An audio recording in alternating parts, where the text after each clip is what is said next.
नमस्कार विद्यार्थी मित्रांनो, क्रिएटिव्ह मॅथ्स मराठी या आपल्या लाडक्या युट्यूब चॅनल मध्ये तुमच्या सगळ्यांचं सहर्ष स्वागत आहे. इंग्रजीचा पेपर लिहित असताना मित्रांनो अशा काही चुका आहेत त्या तुम्ही करू नका. त्या चुका जर केल्या तर इंग्रजी विषयामध्ये आपल्याला मार्क कमी मिळू शकतात आणि बऱ्याचदा हातातले मार्क निघून जाऊ शकतात. त्या हातातले मार्क निघून नाही गेले पाहिजे, त्यासाठी आपण कुठल्या कुठल्या चुका टाळल्या पाहिजे, काय केलं पाहिजे इंग्लिशचा पेपर लिहिताना आणि काय नाही केलं पाहिजे यावरती चर्चा करूयात. व्हिडिओ खूप इम्पॉर्टंट आहे, संपूर्ण बघा, नक्कीच फायदा होईल. व्हिडिओ बघण्याच्या अगोदर एक इम्पॉर्टंट गोष्ट, इंग्रजी असू द्या किंवा कुठलाही विषय असू द्या, प्रश्नपत्रिकांचा सराव खूप महत्वाचा असतो आणि त्यामुळे इंग्रजी सोबत इतर सगळ्या विषयांच्या प्रश्नपत्रिकांचा सराव चांगला करा. आणि त्या सरावासाठी जर तुमच्याकडे प्रश्नपत्रिका नसतील तर व्हिडिओच्या खाली डिस्क्रिप्शन मध्ये मी लिंक दिले, त्या लिंकवर क्लिक करून तुम्ही सगळ्या प्रश्नपत्रिका डाउनलोड करू शकता प्रत्येक विषयाच्या. आणि त्याचबरोबर इंग्रजी विषयासोबत इतर सगळ्या विषयांच्या नोट्सच्या लिंक सुद्धा व्हिडिओच्या खाली डिस्क्रिप्शन मध्ये दिल्यात. त्या दोन लिंक जरा बघून घ्या. आणि आपला एक व्हॉट्सअपचा जो चॅनल आहे क्रिएटिव्ह मॅथ्स मराठी, त्याची पण लिंक आहे, तिथे सुद्धा आपल्याला फॉलो करा. तर जाऊयात आपण इंग्रजी विषयात काय करायचं काय नाही करायचं ते आता जरा बघू. तर या ठिकाणी लक्षात घ्या, पहिला मुद्दा, सगळ्यात मोठी चूक मित्रांनो मी तुम्हाला सांगतो ती पोरं करतात, लँग्वेज स्टडीला हलक्यात घेतात. मित्रांनो, लँग्वेज स्टडीचा भाग, पहिला प्रश्न सगळ्यात इम्पॉर्टंट आहे. पहिला जो प्रश्न आहे मित्रांनो, 10 मार्क्स आहेत आपल्याकडे, 10 मार्क्स. तर हे 10 मार्क अजिबात सोडायचे नाहीयेत.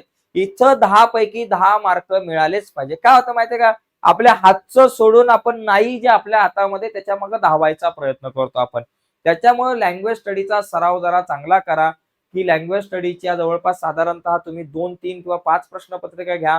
पाचही प्रश्नपत्रिकेमधले फक्त सुरुवातीला सगळे लँग्वेज स्टडीचे जे काही प्रश्न आलेत ते तुम्ही समजून घ्या आणि ते सगळे 2-3 वेळा ते सगळे सोडवा प्रश्न, जेणेकरून तुमचे लँग्वेज स्टडीचे 10 मार्क फिक्स होतील. हे 10 मार्क हातातून जाऊन द्यायचे नाहीयेत. दुसरा एक मला महत्वाचा मुद्दा या ठिकाणी सांगायचा जो मी इथे घेतला नाही, सिक्वेन्स. मित्रांनो, सिक्वेन्स जो तुमचा आहे ना, तो सिक्वेन्स जसा प्रश्नपत्रिकेमध्ये तसाच ठेवा. तो मला बरा वाटतोय. काही मुलं मग ऍक्च्युली खरं जर बघायला गेलं तर तुम्हाला ज्या प्रश्नाचं उत्तर येतंय तो प्रश्न तुम्ही अगोदर लिहिला तरी चालेल, पण तो सिक्वेन्स जो आहे ना, तो मला तर वाटतंय की प्रश्नपत्रिकेमध्ये दिलाय तोच ठेवला तरी चालेल. काही मुलं काय करतात की बा अगोदर दुसरा प्रश्न लिहितात मग पहिला लिहितात, पण तसं करू नका. या सिक्वेन्स प्रमाणेच जा, उलट चांगलं पडेल. तसं केलं तरी चालतं, पण माझं एक मत आहे की तुम्ही सिक्वेन्स नुसारच जा. दुसरं एक चूक मुलं काय करतात माहितीये का, कुठलाही पेपर लिहिताना प्रश्न क्रमांक समजा तुमच्याकडे हा पहिला आहे, क्वेश्चन नंबर 1 आहे, बरोबर. 1A आहे, 1 मध्ये ए आहे आणि ए मध्ये 1, 2, 3, 4, 5, 6 प्रश्न असतात. या 6 पैकी तुम्हाला कुठलेही 4 प्रश्न सोडवायचे असतात. त्याच्यानंतर क्वेश्चन नंबर 1 मधला जो बी प्रश्न आहे त्याच्यामध्ये 1 आणि 2 प्रश्न आहे, ते दोन प्रश्न असतात आपल्याकडे बी मध्ये.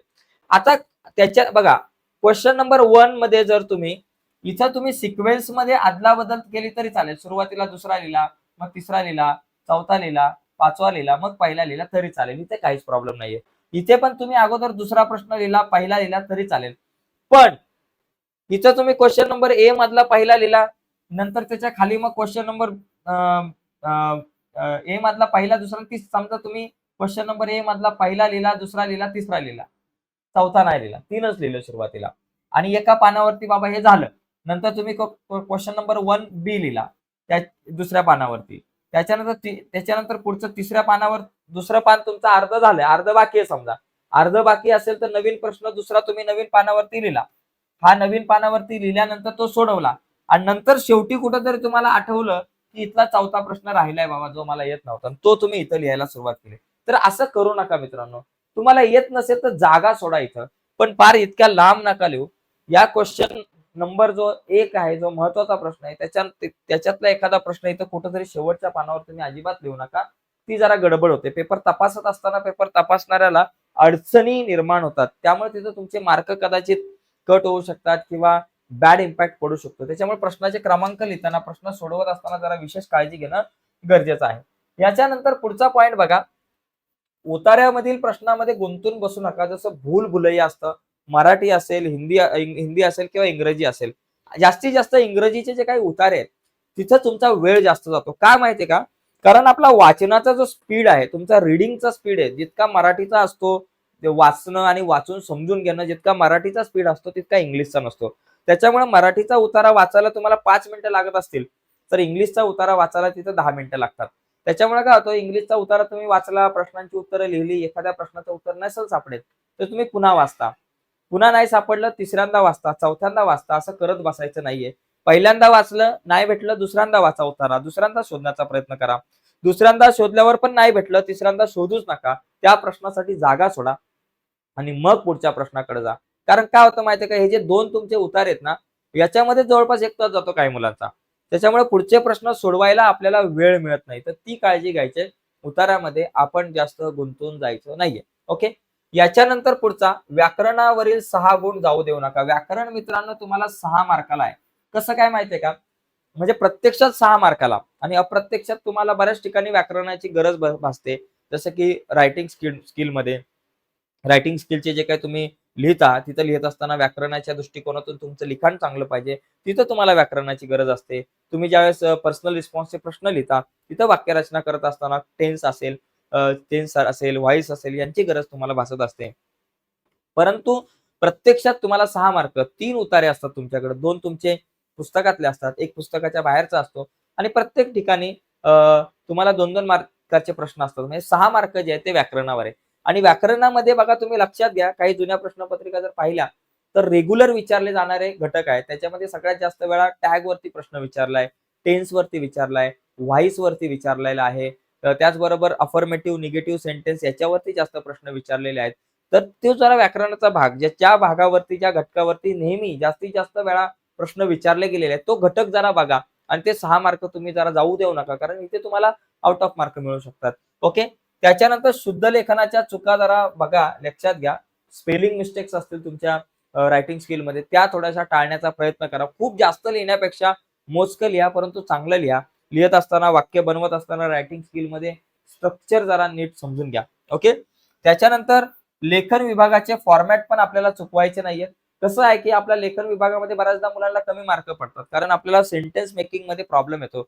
सेंटेन्स मेकिंगमध्ये जर प्रॉब्लेम येत असेल, तर आपण लिहित असताना जे फॉर्मॅट आहे, उदाहरणार्थ तुमचा पत्राचा फॉर्मॅट असेल किंवा तुमचा रिपोर्ट रायटिंगचा फॉर्मॅट असेल किंवा तुमचं ते व्हर्बल टू नॉन व्हर्बल असतो किंवा व्हर्बल टू नॉन व्हर्बलचा जो भाग असतो, तो जो फॉर्मॅट असेल, टी डायग्राम असेल, ते जरा व्यवस्थित काढायचा प्रयत्न करा. त्या फॉर्मॅट प्रमाणे तुम्ही प्रश्नांची उत्तरं लिहायचा प्रयत्न करा. ओके. आणि त्याच्यानंतर भाषांतर करताना एक गडबड होते, शब्दशः भाषांतर करतात. तर शब्दशः आपल्याला भाषांतर करायचं नाहीये. तर तिथे जरा थोडीशी आपण काळजी घेतली पाहिजे. आणि या भाषांतराच्या भागामध्ये जो शेवटचा जो तुमचा प्रश्न असतो, 7वा जो 5 मार्काचा आहे, तिथं तुम्हाला मार्क 5 पैकी 5 मिळू शकतात. कारण सुरुवातीला 6 शब्द दिले जातात. त्यात सोपे-सोपे शब्द असतात. त्याच्यापैकी 4 शब्दांचे मराठीत अर्थ लिहायचे असतात. त्याचबरोबर 4 वाक्य दिली जातात. त्यांची मराठीत 2 वाक्य ट्रान्सलेट करावी लागतात. त्याचबरोबर तुम्हाला काही म्हणी दिल्या जातात 2. त्याच्यापैकी 1 म्हण, तिचा अर्थ तुम्हाला सांगावा लागतो. तर हा सोपा भाग आहे.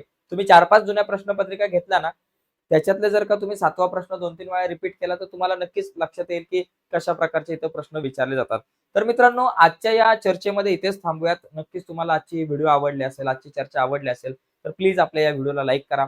नवीन असाल तुम्ही आपल्या YouTube चॅनलवर आणि अजूनपर्यंत आपला चॅनल सबस्क्राईब नसेल केला, तर आत्ताच आपला चॅनल सबस्क्राईब करा आणि त्या बाजूला असलेलं बेलचं बटन दाबा. जेणेकरून मी अपलोड केलेल्या प्रत्येक नवीन व्हिडिओची नोटिफिकेशन सगळ्यात अगोदर तुमच्यापर्यंत पोहोचेल. बाय मित्रांनो. धन्यवाद सर्वांना.